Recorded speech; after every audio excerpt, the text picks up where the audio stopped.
Chalet recipe sweet చేస్తున్నాను. Corn flour 2 కప్పులు తీసుకుంటున్నాను.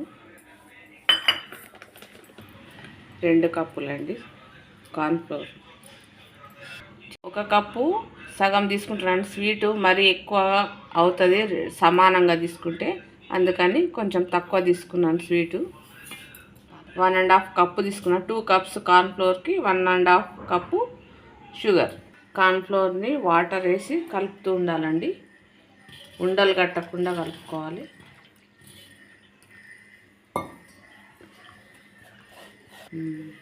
లిక్విడ్ లాగా రావాలండి, పల్సగా.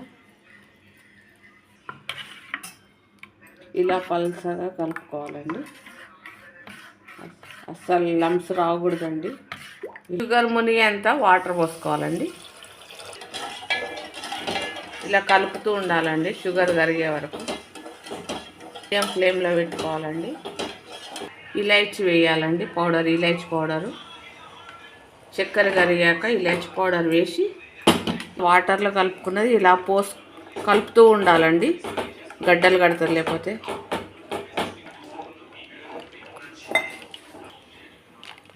ఇలా ఉడికే వరకు కలుపుతూ ఉండాలండి, లేకపోతే గడ్డలు కడుతుంది. దగ్గరికి రావాలండి పిండి అంతా. మీడియం ఫ్లేమ్లో పెట్టుకొని కలుపుతూ ఉండాలండి. నెయ్యి వేసుకోవాలండి.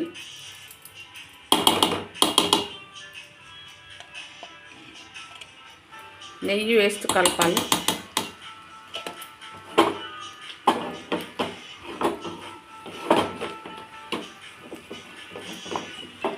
కలర్ వేసుకోవాలండి. డ్రై ఫ్రూట్స్ కాజు వేస్తున్నాను, చిన్న చిన్న కట్ చేసుకొని.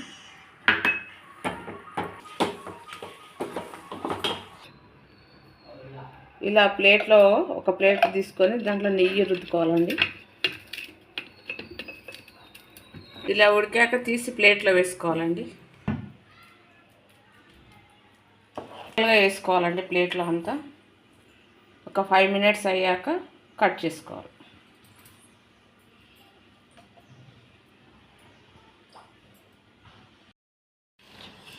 ఇలా అంతా ఒక 5 మినిట్స్ అయ్యాక చాకుతో ఇలా కదిలించాలండి.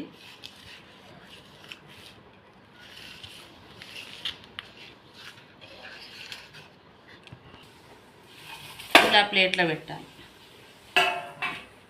పెట్టి ఇలా మీకు నచ్చిన సైజులో కట్ చేసుకోండి.